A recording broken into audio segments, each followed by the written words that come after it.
Hey, it's the Nerdy Sports Fan, and it's time to give out draft grades. I know, the draft just happened, and it's kind of ridiculous to grade it just after the draft happened. But, when you do a lot of film study on these players, you want to express your opinion on how these teams did. So, we're going to start things off at home with my hometown Buffalo Bills. So, they traded away their first round pick to get Stefon Diggs. So, you don't have that first rounder, obviously, but Stefon Diggs is a fantastic immediate improvement, and you have to include that in with your draft grade. AJ Epinesa is a great value selection. There were a lot of people before this season and combine workouts and everything happened that had AJ Epinesa as a top 10 player. And it wasn't until after the combine workout that he started to be talked about as somebody who was falling out of the first round. I don't give a shit about combine workouts. I don't care, all right? I don't need a guy who's 275 pounds and 6'5", and I have just a fling offensive lineman out of the way running a good 40 time. It's nonsense. I don't care how much you bench press. I care how well you use your own body's leverage in order to move a 300-pound man out of your way who's fighting you during the process. So, yeah, the combine workout can eat a dick. The guy is fantastic. If you watch film on him, he pushes offensive linemen into the quarterback's lap all the damn time. Now, considering we've made a focus on interior defensive linemen more recently as well, you're going to have a lot of push that doesn't have a lot of spread. So you're going to have quarterbacks forced to run outside of the pocket where they're more vulnerable if they want to make anything happen. So, yeah, I really, really love the Epinesa pick. After that, Zach Moss. You cannot deny that this guy is just a monster. So these two picks tell me that the Bills wanted to get tougher. They wanted to turn into a bully. And I love it. All right? We have Devin Singletary, who's very elusive and has enough speed to break away big plays. He's not the fastest running back. I get it. He's not a 4.3 guy. But his game speed is fast enough to break big plays off. And now you're adding a guy who will lower the shoulder and run the fuck over people. That's great. It's complementary play. I love it. Moss had a bunch of carries. All right, he's got 800 plus carries in his college career, 3,000-yard seasons. So he's extremely productive, but also he's got a lot of wear and tear. So there were worries about injuries with him. Well, that's kind of what they did with Devin Singletary. Devin Singletary is a guy that had a lot of wear and tear. He had 700 plus carries from, I want to say Florida Atlantic, where he came from. So, yeah, they obviously like people who have proven that they can do it.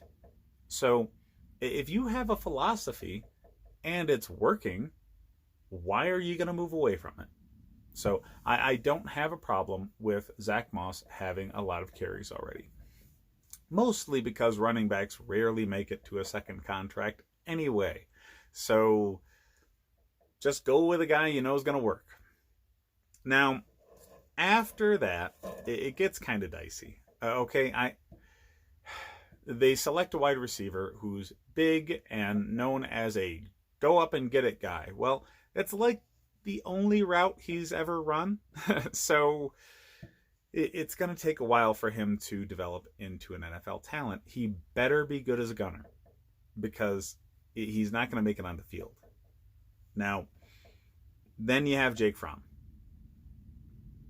Do you really think that you need a backup quarterback with that pick?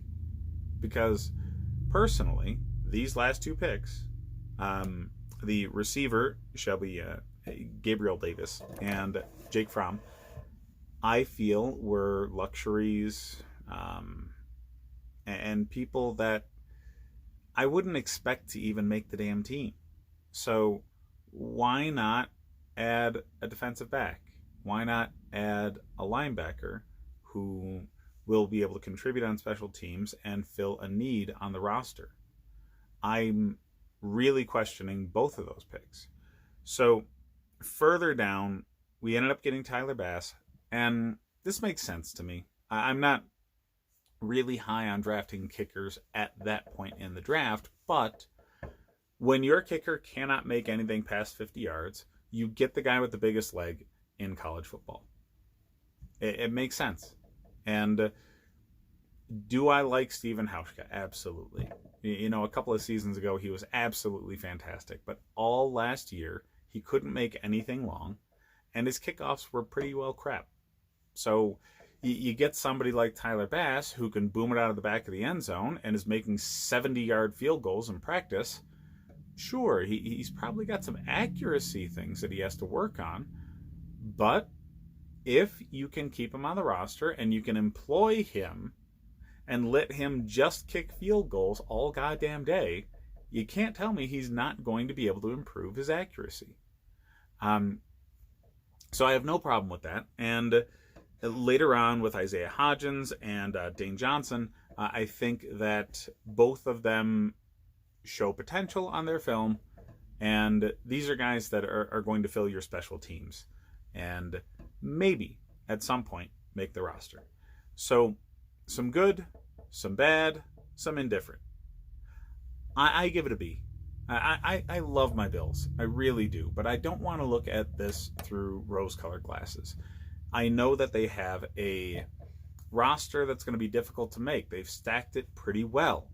So a lot of oddities in the draft can come up. So Jake Fromm, maybe you're drafting for your backup quarterback of the future, and you just don't think Matt Barkley is going to really make sense to keep after this year.